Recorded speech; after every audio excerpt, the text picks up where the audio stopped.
안녕하세요. 이브닝 투자쇼 고수 시즌2 정주행입니다. 매주 수요일 스타겜 전문가들과 해외 선물 전략부터 주식 실전 전략까지 챙겨드리는 날이죠.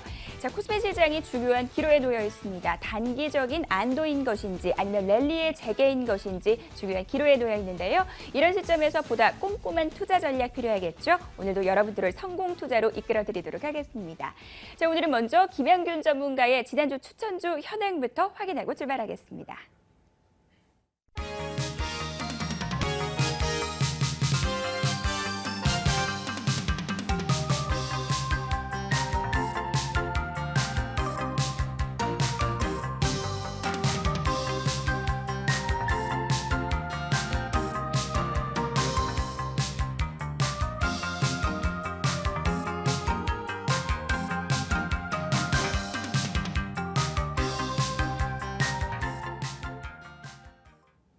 네, 김양균 전문가의 추천주 현황 확인해 보도록 하겠습니다. 이 10일 날 추천해 줬던 종목이 두 종목이 있었고요. 지난주에 추천해 주셨던 종목이 한 종목이 있는데요. 하나하나 확인해 보도록 하겠습니다.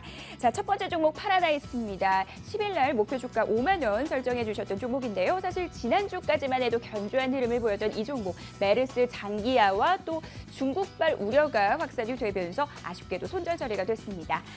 두 번째 종목 셀트리온입니다. 10일 방송에서 목표 주가 10만 원 설정 도와주신 종목인데요. 이 종목 무려 17.7%의 엄청난 수익률을 기록하고 있습니다. 지난 방송에서 탄탄한 수급이 강점이라고 강조를 해주셨는데요. 실제로 그 이후로도 외국인과 기관의 쌍끌이 매수가 계속해서 이어진 종목입니다. 이 램시마 시장 선점 기대감 계속해서 주가를 끌어올리는 요인으로 작용하고 있는데요. 앞으로의 주가 흐름 계속해서 기대해 보도록 하겠습니다. 세 번째 종목 확인해 보도록 하겠습니다. 17일 추천주인 한국토지신탁입니다. 지난 방송에서 이 목표 주가 5천 원으로 설정 도와주셨는데요. 그 이후 계속해서 상승세 보이면서 10%의 수익률을 챙겼습니다. 이 종목 한 달 사이에 40% 넘게 주가가 상승하면서 최근 정말 무서운 상승세를 보이고 있는 종목인데요. 이 종목을 제외하고도 최근 시장에서 이 디벨로퍼 업체들의 주가가 상당히 강한 모습을 보여주고 있습니다. 부동산 시장의 회복과 함께 저금리 시대 수혜가 예상되는 이들 업체들의 주가 상승 계속되고 있는데요. 이 디벨로퍼 업체 중에서도 특히 강한 상승 나와주고 있는 이 종목 앞으로의 주가 흐름도 기대를 해보도록 하겠습니다. 자, 이렇게 해서 한 주간의 또 관심주 현황을 체크를 해봤습니다. 파라다이스 아쉽게 손절 처리를 했지만 그 아쉬움을 나머지 두 종목이 꽉 채워줬습니다. 이 종목들에 대해서 또 전략 점검 도와주시죠. 네, 지난주 메르스 사태뿐만 아니라 중국에서 이 지금 카지노 그 관광객들을 단속하는 그런 일이 있었습니다. 그래서 카지노주들이 큰 폭으로 좀 빠졌는데요. 해서 파라다이스 제시했던 손절가 이탈로 손절 처리됐습니다만은 오늘 다시 또 골드라인을 통해서 재차 한번 자세한 또 전망과 전략 세워봐 드리도록 하고요. 그다음 이제 셀트리온입니다. 셀트리온은 제가 중장기적인 전략 종목으로 지금 제시를 해나가고 있는데요. 지금 미국 시장 진출, 유럽 시장은 물론이고 미국 시장, 북미 시장 진출에 대한 기대감이 크게 지금 묻어나고 있다. 오늘도 제약업종이 가장 큰 상승을 했죠. 이런 이제 시장 흐름에 맞는 아주 좋은 종목이고 또 하나 지금 코스닥 시장이 7년 6개월 만에 최고치 흐름을 보이고 있습니다. 코스닥 시장의 시가총액 1위 종목이 셀트리온입니다. 앞장서 가야 되겠죠. 꾸준히 관점 계속 유지하도록 하고요. 목표 주가 제시했던 10만 원까지 계속해서 이 프로를 통해서 리딩해 나가 보도록 하겠습니다. 다음 지난주 추천드렸던 이제 한국토지신탁입니다. 차트를 보면서 이 종목은 좀 말씀을 드리는 게 좋겠는데요. 최근에 이 지금 그 디벨로퍼 관련주들이 아주 좋은 흐름을 이제 보이는데 특히 어제 상장됐죠. SKD&D라고 하는 이 디벨로퍼 종목이 상장을 했는데 상장하자마자 공모가의 3배로 튀어 올랐습니다. 그러면서 이 관련주들에 대해서 시장이 더욱더 주목하게 됐는데 실적도 매우 좋고요. 지금 부동산 경기 좋으니까 이 분양시장 활성화돼서 뭐 짓는 대로 분양이 됩니다. 또 그동안 이제 부동산 시장 침체로 해서 묶여 있었던 지방시장에서 묶여 있었던 종목군들 그러니까 아파트라든가 이런 매물이 지금 다 소진되고 실적이 이제 아마 2분기 상당히 좋아질 것으로 예상이 되고 있는 종목입니다. 1분기에도 실적은 상당히 좋았고요. 또 2분기에도 더 기대되는 그런 종목인데 차트를 보면서 실감나게 좀 말씀을 드리도록 하겠습니다. 현재 주가는 직전 고점 자리를 강하게 뚫어 올랐습니다. 예, 뚫고 올랐고요. 그런 다음 주봉으로 보시게 되면 신고가 행진을 현재 하고 있는 모습입니다. 신고가 경신 종목이고 이 종목의 그 수급을 보시게 되면 지금 이제 누가 이렇게 많이 사는가가 아주 중요하지 않겠습니까? 제가 지난주에도 설명드렸듯이 장기 투자 성향의 보험사 그리고 투신권 또 연기금 이런 아주 그 우량한 이 매매 주체들이 집중적으로 매수를 해야 되고 있다라는 것입니다. 그 외에 뭐 국가지자체라든가 이제 이쪽에서도 섹터에서도 강한 매수를 해주고 있는데 이렇게 수급이 뒷받침이 되는 종목은 놓치지 말아야 됩니다. 추세가 꾸준히 살아갈 수 있는 종목이다 이렇게 말씀을 드릴 수 있고 제가 이제 중기 이평선의 골든 크로스를 말씀을 드리고는 하는데 지금 20일 이평선과 60일 이평선이 골든 크로스가 나왔습니다. 이 이후는 추세는 상승 추세다라고 보시면 됩니다.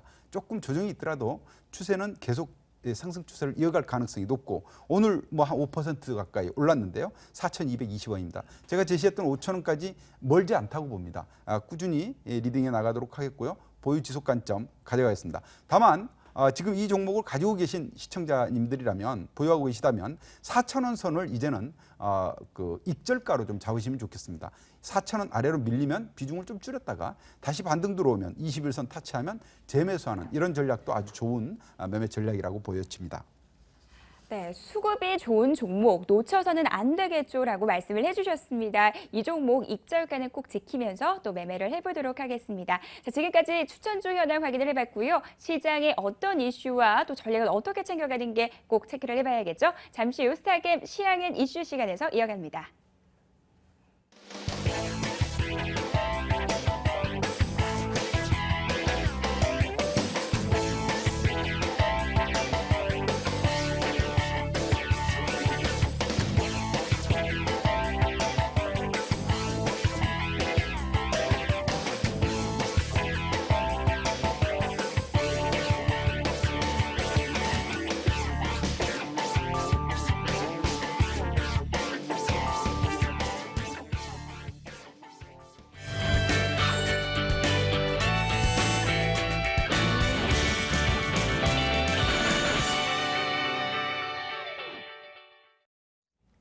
네, 오늘도 본격적인 시장 이야기 나누기 전에 참여 방법부터 알려드리도록 하겠습니다. 우선 전화 받고 있습니다. 02-786-1022, 1023번으로 전화 주시면 되겠습니다. 하단에 번호 나가고 있고요. 문자 신청도 가능합니다.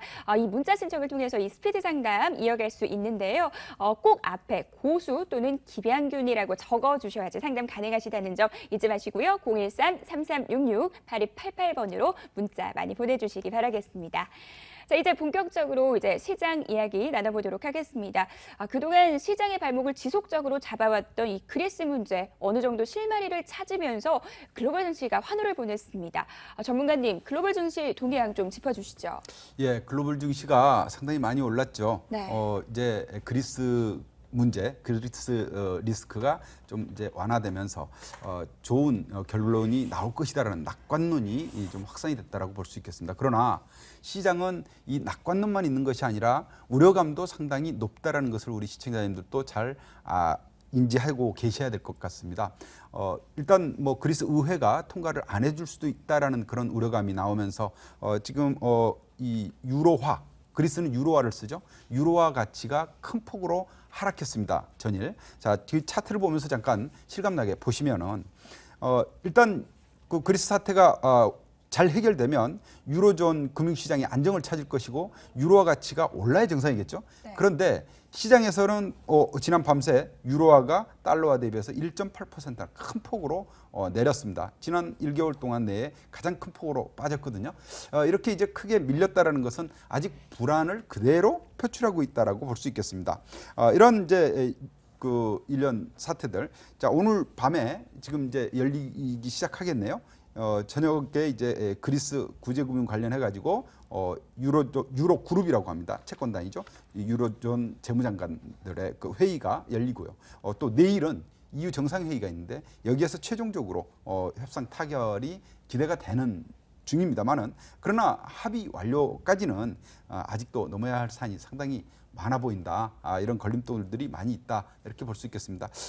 우리 증시도 전일의 급등세에서 조금 탄력이 둔화된 그런 네. 흐름을 보였죠. 네, 맞습니다.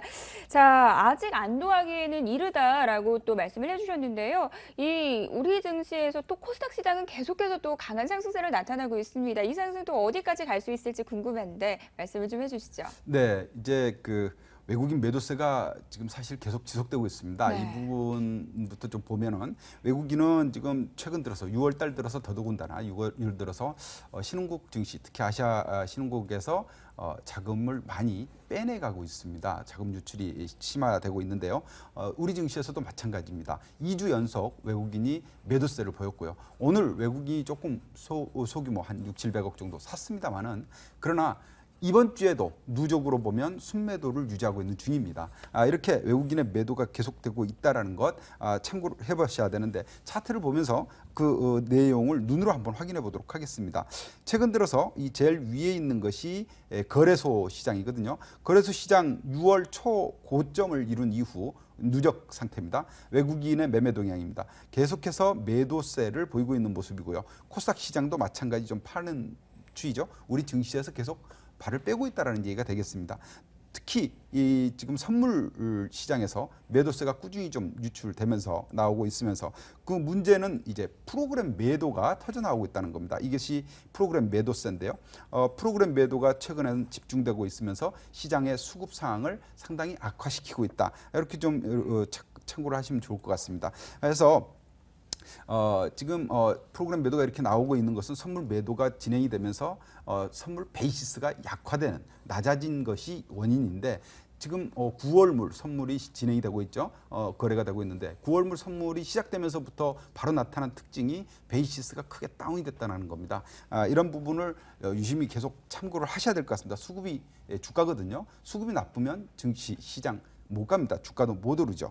그런데 이에 반해서 코스닥 시장은 상당히 강한 흐름을 보이고 있습니다. 코스닥 시장이 최근 이제 어제 오늘 계속해서 그 사상 최고 그 시가총액 규모를 보이고 있지 않습니까? 200조 원을 넘어섰다고 그렇죠. 그러더라고요. 예, 네. 200조 원을 어제 돌파했고 오늘도 또 뭐 한 1% 가까이 급등을 했는데 강세를 보였는데 이렇게 이제 코스닥 시장의 강세 지금 이렇게 코스닥 시장의 강세를 보이는 것은 시장의 규모가 큰 코스피가 약세를 보인 데서 이 돌파구다 이렇게 좀 보실 수 있습니다. 대안투자로서 개별 종목성의 이 중소형 업종이라든가 코스닥 시장이 강세를 보인다 그렇게 보시면 되겠고요.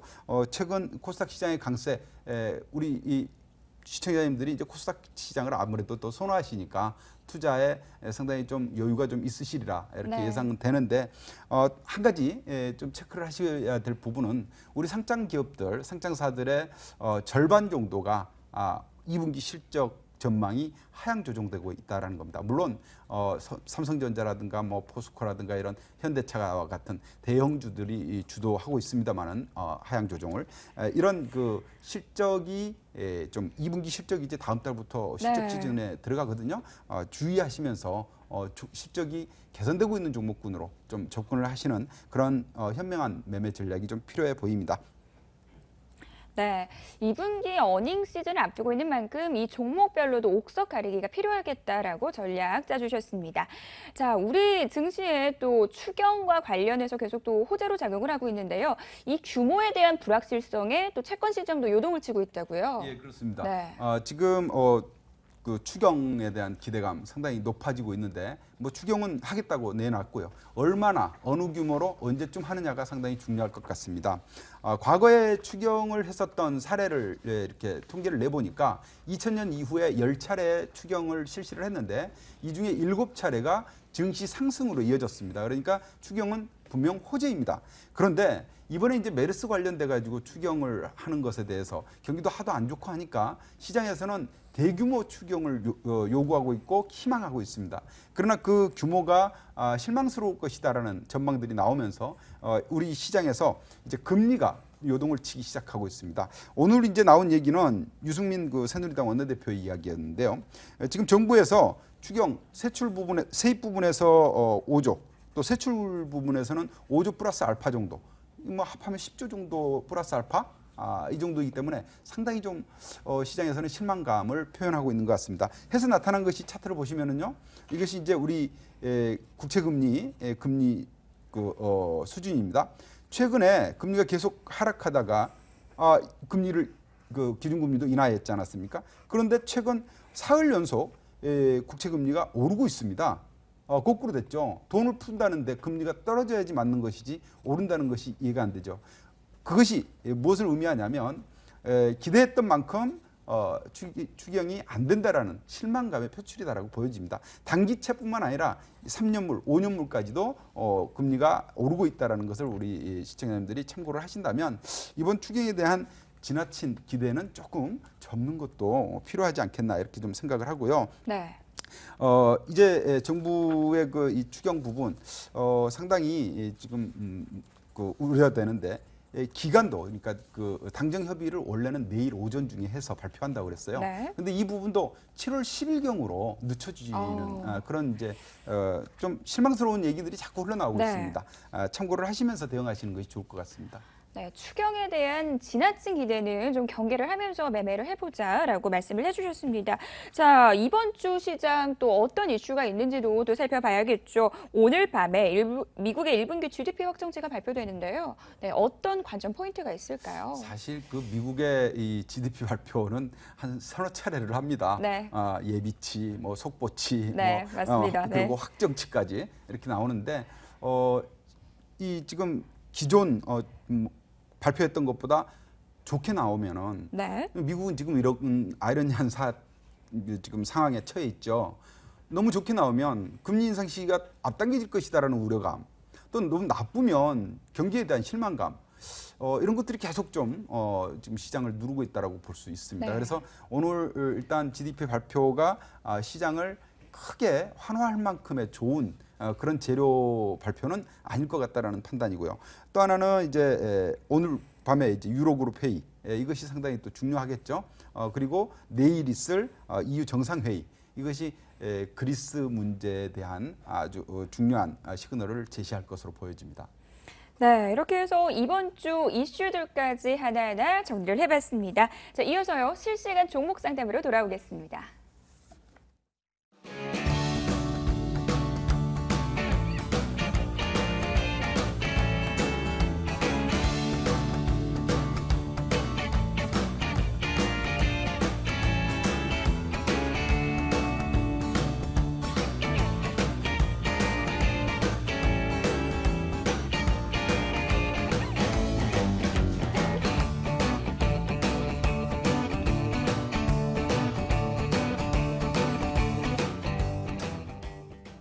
네, 여러분들의 종목 궁금증 시원하게 해결도와드리는 시간입니다. 스타게임 여보세요 또 시작을 해보도록 하겠습니다. 오늘도 많은 분들이 또 전화를 주시고 계시고 있다고 했는데요. 오늘 첫 번째 시청자님부터 전화 연결해보도록 하겠습니다. 시청자님 안녕하세요. 시청자님 네. 안녕하세요. 예, 안녕하세요. 네, 오늘 어떤 종목 때문에 전화 주셨어요? 저 조화제약님. 조화제약 종목이시고 그 매수가랑 비중 좀 알려주시겠어요? 비중은 40%고 네. 6,000원이고, 예.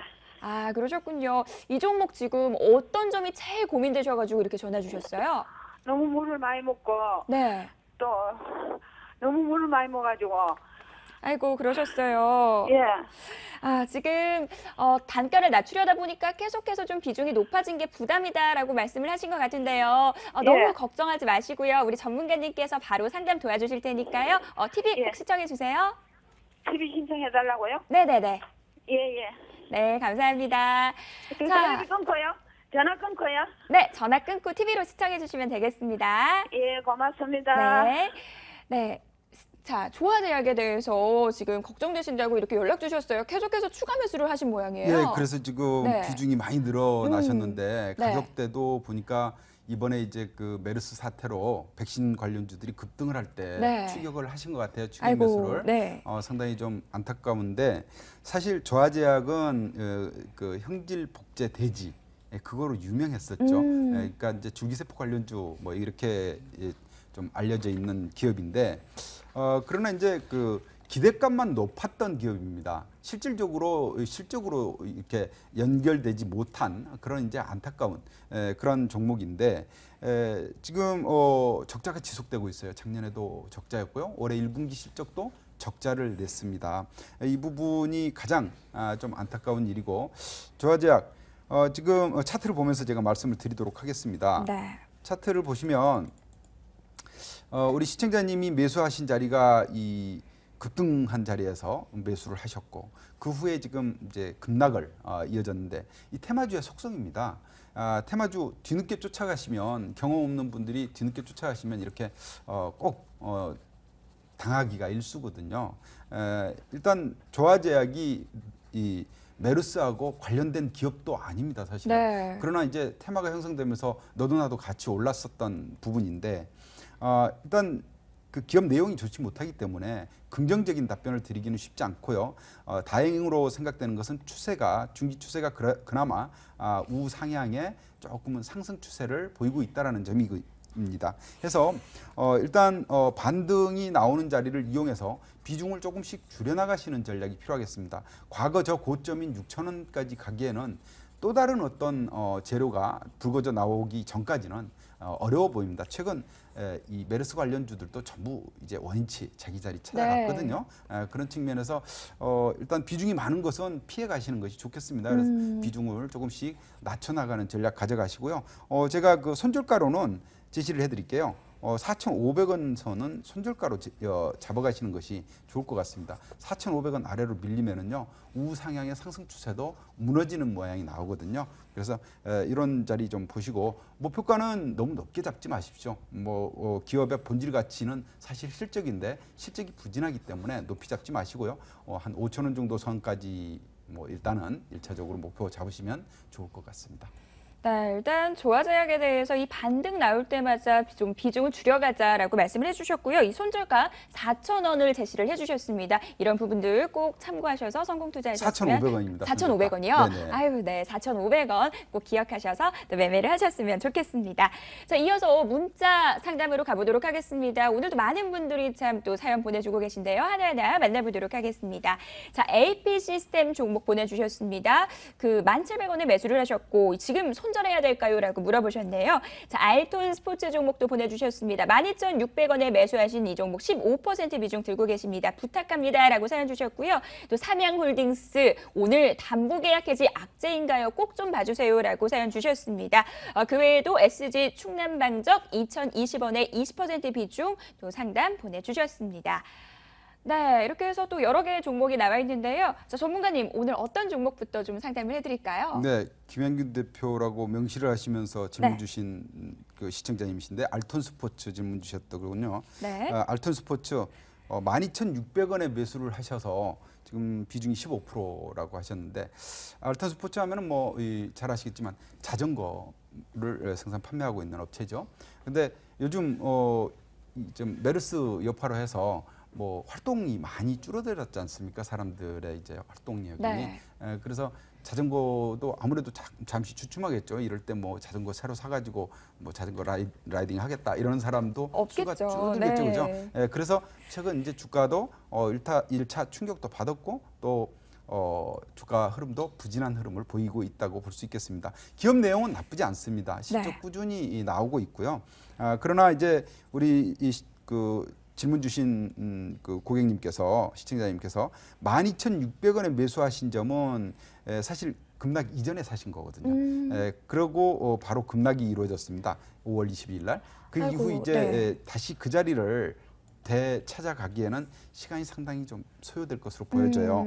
해서 이 종목은 일단 손절 라인은 직전 저점 정도는 좀 충분히 다져진 것으로 보입니다. 제가 라인을 한번 그려보면은요, 직전 저점 상당히 중요한 라인대죠. 이 라인은 저점으로 충분히 다져진 형성된 자리로 보여지고 저점은 형성됐으니까 보유 관점으로 지시를 합니다. 그러나 고점은 일단은 급락했던 자리까지 재회복되는 데는 시간이 꽤 걸릴 것으로 판단되기 네. 때문에 일단 그 매수하신 가격 12,600원까지 보유하신다면 시간이 꽤 좀 소요될 것으로 보여집니다. 해서 현재 위치에서는 좀 보유하시는 것도 여유 자금이시라면, 그리고 비중이 15% 정도로 많지 않기 때문에 제가 보유 관점을 좀 제시를 해드릴게요. 일단 뭐 시간은 조금 걸릴 수 있습니다만 제자리 찾아가는 것은 시간과의 싸움일 것이다. 그렇게 좀 판단드리고, 손절 라인은 뭐 제가 중요한 지지선이라고 말씀드렸던 10,000원짜리죠. 예, 10,000원짜리는 이탈하면 손절을 해야 되겠습니다. 하여튼 뭐 지금 관점에서는 보유 관점 제시합니다. 네, 시간과의 싸움이다라고 말씀을 해주셨는데요. 좀 보유해서 꼭 매수가까지라도 올라왔으면 좋겠습니다. 자, 한 종목 더 또 만나보도록 하겠습니다. 교수님, 어떤 종목들 또 상담을 해드릴까요? 뭐 AP 시스템도 있었고, 신일제약도 있었고, NX도 있었고, 되게 많았네요. 삼양홀딩스 뭐 이런 종목도 있는데 어떤 건가요? NX 한번 볼까요? 아, AP 네, 시스템을 알겠습니다. 볼까요? AP 시스템 한번 보도록 네. 하겠습니다. 1,700원에 30% 손절을 해야 될까요? 라는 질문이셨는데, AP 시스템 한번 보죠. 네, AP 시스템. 손절해야 될지 지금 고민이라고 계속해서 좀 보내주셨습니다. 오, 네. 1,700원이니까 네. 지금 매수하신 가격에서 한 1,500원, 한 15% 정도 네. 이제 손실이 나 있으신 상태인데, 사실 AP 시스템도 지금 우리 IT 쪽의 2분기 실적 전망이 상당히 안 좋게 나오고 네. 있지 않습니까? 뭐 스마트폰 판매라든가 이런 쪽이 상당히 안 좋고요. 또 하이닉스 주가도 반도체 쪽도 지금 분야가 좀 안 좋게 네. 흐름이 나오고 있습니다. 전체적인 시황 흐름이다라고 본다면 2분기 실적에 대한 우려감이 상당히 크게 작용하고 있다고 볼 수 있겠고, 2분기 실적 발표에 이것을 이제 우리는 매를 맞는다라고 얘기할 수 있겠죠. 소나기 한번 맞고 나면 다시 또 3분기에는 조금 회복되지 않겠나 기대를 하는데, 네. 중요한 것은 지금 자리에서 손절을 해야 되느냐의 문제입니다. 비중이 30%예요. 너무 네. 많아요. 아. 그래서 이 비중을 좀 줄이는 전략이 좀 필요하겠습니다. 내일이라도 추가 하락이 나온다면 중요한 이탈점입니다. 현재 위치에서 9,000원짜리는 상당히 중요한 자리가 되겠어요. 9,000원 이탈할 경우에는 비중을 많이 줄여놓고 다시 재차 반등하는 자리를 노리시는 전략, 이 전략이 좀 필요하겠고요. 지금 상황에서 주가가 반등을 기대하기는 뭐 그렇게 좀 어렵지는 않겠습니다. 중요한 지지선 라인이기 때문에 반등도 나올 수 있는 자리거든요. 내일 반등이 나온다면 일단은 보유 관점입니다. 그러나 밀린다면 손절을 조금 하시는 전략 네. 제시해 보도록 하겠습니다. 네, 내일이 중요한 변곡점이 되겠습니다. AP 시스템 이렇게 해서 전략 점검 도와주셨습니다. 자, 시청자 종목 상담은 여기까지고요. 어려운 해외 선물 매일매일 쉬운 강의로 풀어주시는 이 태무진 전문가의 이기는 해외 선물 전략 바로 이어집니다.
안녕하세요. 오늘 스타겜 트레이딩 태무진 트레이딩 클럽의 전문가 정백근입니다. 오늘 이기는 해외 선물 세 번째 시간. 오늘은 해외 선물 시장에서 기술적 분석이라는 주제를 가지고 오늘 이야기를 한번 나눠보도록 하겠습니다. 기술적 분석이라는 측면을 자세히 보게 되면 저 개인적인 생각은 뭐 시장이 랜드마크 한다고 생각을 합니다. 시장은 과거의 경험치, 과거에 이러이러해서 했던 패턴들이 반복될 것이라는 믿음, 그게 바로 기술적 분석인데요. 사실 기술적 분석이라는 게 과거의 모든 조건을 충족을 시키더라도 하나가 틀리겠죠. 시간이 틀립니다. 시간이 틀리기 때문에 일단 제 개인적인 생각으로는 주식시장은 기술적 분석에 의한 투자가 불가능하다는 저는 제 개인적인 생각을 가지고 있습니다. 하지만 선물 시장 3개월, 또 옵션 시장 1개월, 또 해외 선물 시장 1개월, 3개월 뭐 이렇게 짧은 단위로 돌아가게 되면 이제 이야기가 문제가 틀려집니다. 왜냐하면 랜드마크 할 수 있는 멋대로 움직일 수 있는 통로 자체가 제한되어 있기 때문에 제한된 기간 안에서는 기술적 분석이 유리해지고요. 또 심리적, 추세적 모멘텀을 타서 움직이는 기술적 분석이 점점 더 유리해지기 때문에 기술적 분석이라는 것은 대상 기간이 짧으면 짧을수록 잘 맞는 것이죠. 예를 들어서 지금 이런 패턴에서 한파동의 시작이 여기서 시작을 했다고 생각을 했을 때 여기서 매수를 해서 사실 여기서 이까지 갈 수 있는 확률은 50대 50이죠. 근데 여기서 이까지 갈 수 있는 확률은 사실 90%가 넘습니다. 여러분들이 뭐 보통 기본적으로 투자자분들이 데이 트레이딩을 기본적으로 하고 계시죠. 기본적으로 그 데이 트레이딩을 하고 계신데 여기 지금 산 지점이 1000이라고 생각을 할게요. 1000이라고 산 지점에서 1001까지 갈 수 있는 확률은 굉장히 높은 거죠, 사실. 90%가 넘습니다. 근데 여기서 1500까지 갈 수 있는 확률은 기술적 분석으로는 불가능하다는 거예요. 그게 왜 그러냐면 여러분들이 지금 기술적 분석의 한계가 대상 기간 안에 포함이 되어 있습니다. 대상 기간이 짧으면 짧을수록 기술적 분석은 잘 맞다는 이야기죠. 그리고 기술적 분석은 과거 매매 형태의 평균값이기 때문에 여러분들이 기술적 분석을 하는 데 있어서 그게 뭐 이동 평균선으로 나타나든 뭐 지표로 나타나든 여러 가지 의미가 있습니다. 그리고 지금 여러분들이 매매를 하시는 데 있어서 사실 선물 시장은 특히 그렇습니다. 매수자와 매도자가 충돌하면서 의견 일치를 하면서 가격이 형성되기를 시작을 하죠. 매수와 매도는 항상 1대1입니다. 1대1인데 그 1대1인 상황에서 가격이 형성되어 있는데 그 매수자와 매도자의 수가 중요한 게 아니고 매수자와 매도자의 어떤 형성되어 있는 가격점에서 가격의 속성을 이해하는 게 가장 중요한 거죠. 예를 들어서 여러분들 뭐 매수하는 사람이 한 명이 100을 가지고 있고 50명이 50을 가지고 있다고 쳤을 때 한 명이 100을 가지고 있는 게 훨씬 높죠. 거기서 여러분들이 그 매수자와 매도자의 수를 생각하시면 안 되고 여러분들이 항상 그 가격의 속성을 이해를 하셔야 돼요. 그래야지만이 여러분들이 매매하는 데 있어서 기술적 분석이 안 되는 이유가 거기서 오류를 범하게 되는 거예요. 기본적으로. 그리고 지금 기술적 분석이라는 것은 뭐 현재 시장의 가격이 체결되는 상황, 또 예를 들면 선물 틱 가격이 체결되어 가고 뭐 틱 가격이 체결되어 가면서 양극단에 서 있는 값을 무시하고요. 제일 중요한 건 사실 제일 끝에 극단에 있는 지점이에요. 근데 그 양극단의 것을 무시하고 중간에 잘라가지고 중심에 딱 중심값을 낸 게 그게 기술적 분석인데 여기서 중심 평균이 뭐냐 하면 페이크라 그러죠. 보통 저희들끼리 하는 말로. 왜 그러냐면 여러분들이 만약에 죽기 살기로 기술적 분석 공부를 해가지고 그거를 막 다 깬 다음에 그거를 시장에 투자를 해도 그게 시장의 평균 생각이라는 겁니다. 여러분들이 열심히 공부를 해가지고 그걸 100% 다 적합시키기도 힘들겠지만 그거를 적합시켜도 시장의 평균 생각인데 여러분들이 정말 잘해도 시장의 평균밖에 못한다는 이야기예요. 근데 거기서 오류를 범하지 않는 이유가 대부분 시장을 선도적으로 움직이는 이끌어가고 있는 시장이 양측 끝에 포함이 되어 있다고 말씀을 드렸는데 그 중심값, 평균값이기 때문에 그럴 뿐이죠. 그게 내가 잘해서 기술적 분석을 잘해서 거기서 답이 나오는 게 아니고 거기서 그 평균값에서 내가 어떤 평균치만 했는데 거기 답이 맞아 떨어진 것 뿐입니다. 그렇기 때문에 여러분들이 사실 매매를 하시면서 기술적 분석, 여러분들 뭐 신호도 많이 보시고 어떤 기술적 분석도 많이 보실 거예요. 근데 그 기술적 분석으로 저는 되묻고 싶습니다. 돈을 버셨습니까? 라고 묻고 싶어요. 못 봅니다. 왜 그러냐면 이게 그냥 기본적으로 생각을 하시면 돼요. 제가 항상 강조드리는 말 중에 이렇게 봤을 때 여기서 튀어 올라갈 때요. 고점을 돌파했기 때문에 추가 상승의 모멘텀이 된다라고 생각하는 대중과 또 여기서 이렇게 그 상방을 돌파하겠지라고 하는 대중. 그냥 그게 양측 끝에 민감한 차이란 이야기예요. 이 부분의 차이란 이야기입니다. 근데 여러분들이 보시는 거는 이 부분밖에 안 보시는 거예요. 그렇기 때문에 여기서 기술적 분석의 오류가 여기서 돌출이 된다는 이야기입니다. 시장을 선도적으로 시장을 움직이는 감각과 에너지는 사실 중심 평균값이 아니고요. 양측 끝에 달려 있습니다. 이 양측 끝을 보시려면요. 여러분들이 시장의 시세를 볼 줄 아셔야 돼요. 제가 항상 말씀드리지만 쉬운 매매가 어려운 매매를 이긴다라고 제가 항상 강조를 드리는데 그게 왜 그러냐면 여러분들이 매매를 굉장하게 잘하시는 분들도 계시겠지만 보통 투자자분들이 보통 그렇게 잘하시는 분들 많이 없어요. 파생 시장에서 나 잘한다라고 이야기하시는 부분이 많이 없죠. 그렇기 때문에 여러분들이 기술적 분석 하실 때 어려운 걸 너무 어렵게 해석하려고 그러지 마십시오. 그냥 쉽게 생각하시면 돼요. 매수자와 매도자의 1대1 충돌점이 아니고 그 충돌점을 벗어난 지점에서 그냥 그 수가 아니고 가격의 속성만 이해를 하시면 됩니다.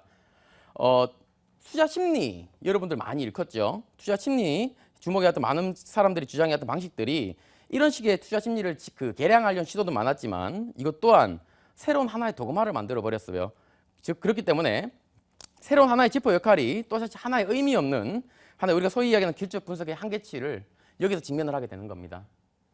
투자 심리다라고 이야기하는 것, 시장의 철학이다, 뭐 기술적 분석이다 이야기를 하는 것, 뭐 그 문제 자체를 저한테 다시 던지셔야 돼, 본인에게 던지셔야 됩니다. 제가 여러분에게 기술적 분석은 의미 없는 것이다, 그냥 그거는 그냥 평균값밖에 되지 않는다라고 이야기했을 때 본인에게 다시 질문을 받으셔야 돼요. 그럼 나는 그 평균값을 어떻게 받아들일 것인가? 여기서 그 질문을 되돌려 받지 않으면 중심 철학 없이 계속 딸려서 매매하는 것밖에 안 되는 거예요. 뭐 이런 패턴이 잘 되더라, 뭐 이런 기법이 잘 되더라, 이렇게 중심 철학 없이 끌려다니게 되면 매일 손절매만 하게 된다는 이야기죠. 그래서 뭐 단순한 이평선 하나를 가지고도 여러분들이 뭐 이평선이라고 하면 뭐 시장을 랜드마크하는 평균적인 랜드마크하는 지표 중에 하나인데 그 이평선 하나를 가지고도 난 어떻게 해석할 것인가라는 거를 내가 받아들여야 됩니다. 제가 기술적 분석에 대한 정답을 항상 말씀해 달라고 그러시면 저는 항상 이렇게 말씀을 드려요.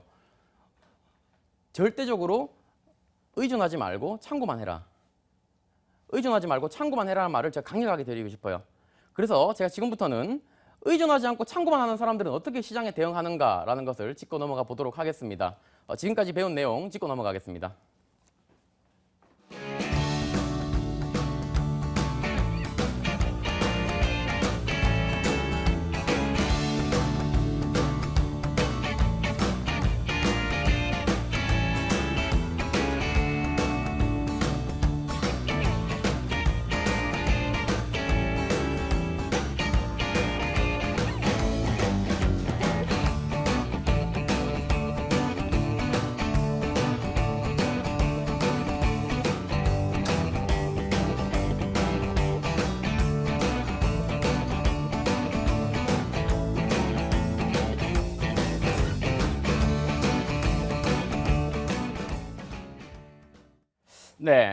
네, 일단 참고하고 의존하지 않고 참고하는 사람들의 매매법은 어떻게 되는 것인지 일단 알아볼 건데요. 여러분들 소위 많이 보시는 이동평균선 한번 보겠습니다. 이동평균선이 뭐예요? 이동평균선 시세의 중심을 지시하는 선입니다. 그런데 이 시세의 중심을 지시하는 것이 때로는 한 달 간격으로 움직일 때도 있고 뭐 3일 간격으로 움직일 때도 있고 뭐 널뛰기 할 때 뭐처럼 이렇게 막 뛰어다닐 때도 있습니다. 근데 내가 지금 시세를 봅니다. 버드위브로 봤을 때 위에서 밑에를 시세로 봤을 때요. 그날 하루의 시세가 현재 시세의 국면이 얼마짜리다라는 건 내가 알아야 돼요. 그것도 모르고 매매하시면 여러분들 정말 죽은 매매하시는 겁니다. 지금 현재 가격이 얼마짜리다는 걸 가격을 모르고 매매를 하신다는 거는요. 도박하신 거랑 똑같아요. 그리고 현재의 시세는 뭐 대충 얼마짜리라는 시세를 가지고 있고 또 현재의 시세는 뭐 예를 들어서 20일짜리다라고 봤을 때 나는 저희들 보통 하는 트레이딩이 데이 트레이딩이죠. 하루를 기점으로 하고 있는데 내가 하루를 보고 대응을 하는데 그 시세의 중심 파도를 어디서 타야 될 것인가 라는 것 또한 여러분들이 아셔야 돼요. 지금 내가 뭐 보고 있는 게 20일짜리니까 20일 시세라면 20일의 중간이 되는 게 10일이 되겠죠. 이게 기본 지금 이평선의 그 철학에 부합하는 거 아닙니까? 그죠? 그리고 10일이 중심이 되어 가면 5일이 아래로 잡힐 거고요. 또 20일이 위로 잡힐 거고 이렇게 기본적으로 움직일 겁니다. 이렇듯이 이동평균선은 우리가 모든 에너지를 평균 에너지로 나타내는 지표인데 그것이 모두 정해져 있는 건 아니죠. 예, 정해져 있는 건 아닙니다. 한국 시장이나 유럽 시장 같은 경우에는 제가 리딩을 할 때 보통 40일 시세로 시세가 움직인다고 말씀을 드려요. 예, 시세의 그 흐름이 40일짜리이기 때문에 그렇습니다. 거기서 크게 오르를 범하지 않는 이유는 거래일로 따졌을 때 그 시세의 중심이 40일로 측정이 되어 있기 때문에 그럴 뿐이죠. 그게 잘 맞는 게 아니고.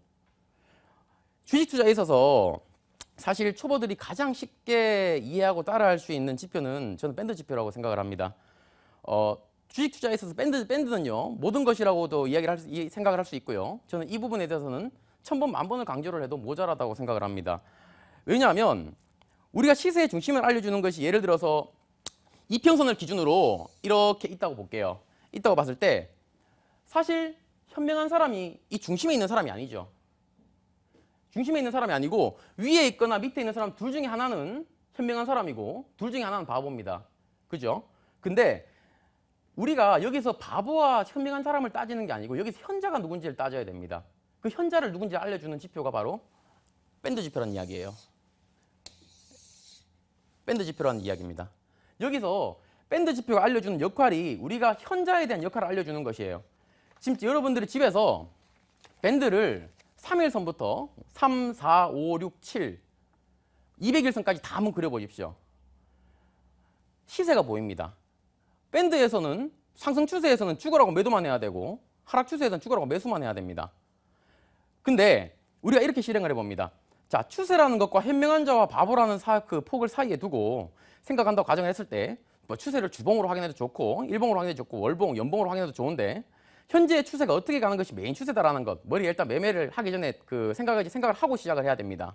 생각을 하셔야 되고요. 두 번째, 선물 같은 경우에는 당일 추세가 중요하니까 해외 선물 시장을 1시간을 기점으로 두고 그것을 돌파하느냐, 하향하느냐 따라서 그날 당일 추세가 또다시 결정 지으면 되겠죠. 볼린저 밴드가 이렇게 있으면 여기서 상승 추세를 타고 돌파를 해서 다시 기어 들어오게 되면 이건 에너지의 힘이 끝나간다는 걸 이야기를 합니다. 그죠? 밴드를 이해할 때 전체적인 추세를 이해를 하지 못하면 여러분들이 밴드라는 것도 허구한 날 상단 매도, 하단 매수만 하다가 상단으로 쭉 뻗어보면 어떻게 라고? 손절매 나오잖아요. 손절매라도 하면 다행이지. 손절매 못 하시거든요, 그 부분에서. 그렇기 때문에 이런 상황들이 어디 놓여 있냐가 굉장히 중요한 것이지 추세가 연결지어서 생각을 하셔야 됩니다. 저는 사실 이제 볼린저 밴드가 가격 지표 저번에도 말씀드렸지만 가격 지표로 속해져 있습니다. 근데 볼린저 밴드는 모멘텀의 지표로 생각을 하셔야 됩니다. 매수 매도를 볼린저 밴드는 중임선의 크기가 낮으면요 굉장하게 단단하죠. 매수 매도를 반복한다는 겁니다. 중임선의 크기가 크게 되면 점점점 볼린저 밴드 허접해집니다.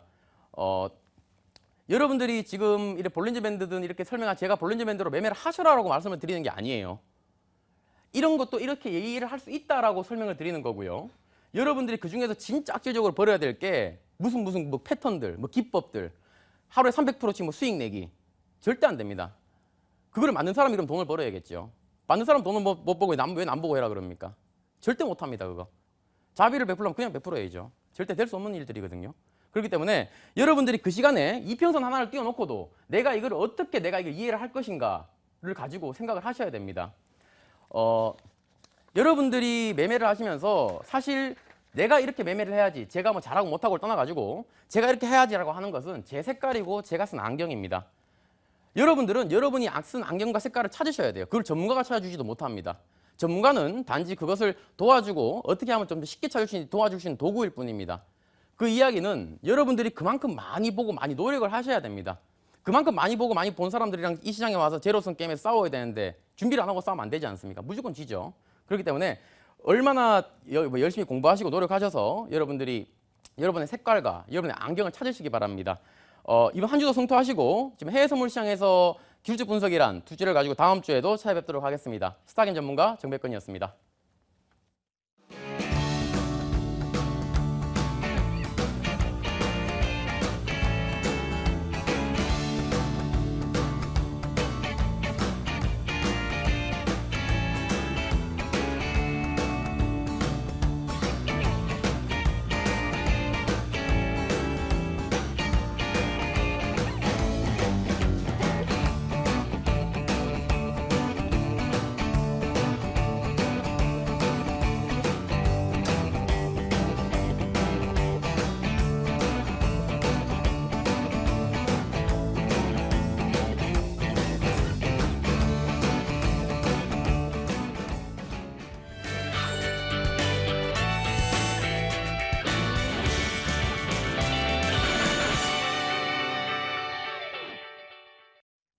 네, 오늘 강의를 통해서도 어렵게만 느껴졌던 기술적 분석들 쉽게 알 수가 있었고요. 강의 마지막에는 자신만의 색깔을 가지라고 또 조언을 해주셨습니다. 이런 부분을 참고하셨으면 좋겠네요.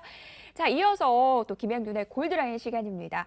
전문가님, 제가 수익률 확인할 때마다 오늘 종목은 도대체 뭘까 이렇게 기대가 되는데 오늘 종목 어떤 종목 갖고 나오셨어요? 네, 오늘은 두 종목 준비했습니다. 일단 먼저 아쉽게 그 손절 처리된 파라다이스를 다시 재매수 시점으로 보고 제시를 하고자 하는데 이 종목이 빠진 이유 뭐 아시겠지만 지난 주말에 지난주 후반에 중국 공안들이 지금 이제 그 카지노 관광객들을 유치하는 마케터들을 이제 뭐 체포했다, 네. 뭐 구금했다 이런 얘기가 나오면서 GKL이라든가 파라다이스가 큰 폭으로 빠졌습니다. 이번에 20% 넘게 하락하면서 시가총액이 무려 5천억이나 증발을 해버렸거든요.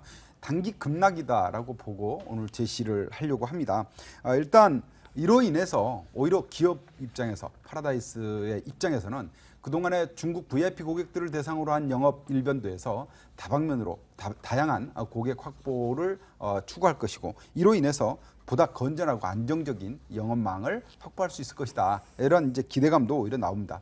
7월달 다음 달부터는 하반기에 부산 카지노 합병으로 해서 실적이 추가됩니다. 그래서 더욱 좋아질 수 있는 그런 조건이 만들어져 있고요. 하반기에 워커힐점 객장 증설 이 부분에다가 영종도 또 카지노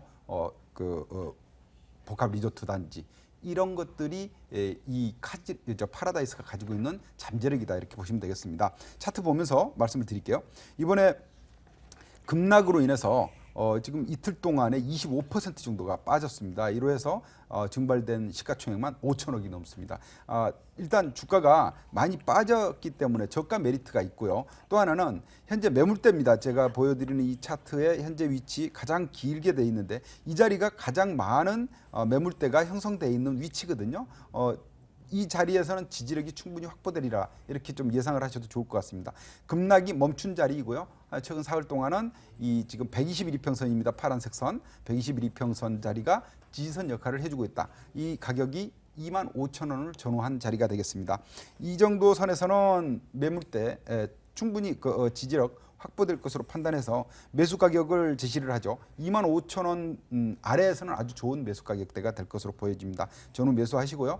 제가 일전에 제시할 때도 목표가 5만 원 제시했었는데 이번에도 마찬가지입니다. 중장기적으로 한번 가져가 보실 수 있는 아주 좋은 종목이다 판단하고요. 손절 라인은 지난 3월달 저점 라인 때인 2만 원 손절 라인으로 제시하도록 하겠습니다.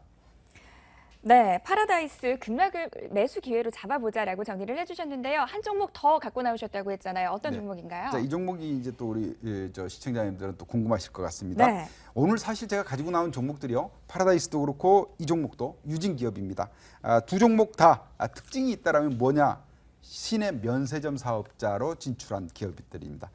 이제 이 시내 면세점 사업자 선정이 7월 말경에 나오거든요. 그래서 그런 이제 메리트도 가지고 있는 기업이다라고 보시면 되는데 유진기업 하면은 램코 사업을 주로 하고 있습니다. 그런데 다양한 사업을 해요. 예전에는 하이마트 대주주였고요. 그리고 하이마트를 매각한 이후에 이제 유통업 진출이 수원 사업화 됐습니다. 그래서 이번에 이제 시내 면세점 사업자 중견기업용으로 이제 경쟁률은 14대 1입니다만은 진출돼 있는데 여의도 그 MBC 사옥을 인수를 했죠. 그 여의도 MBC 사옥에다가 면세점을 세우겠다는 거예요. 그런데 특징적인 게 있습니다.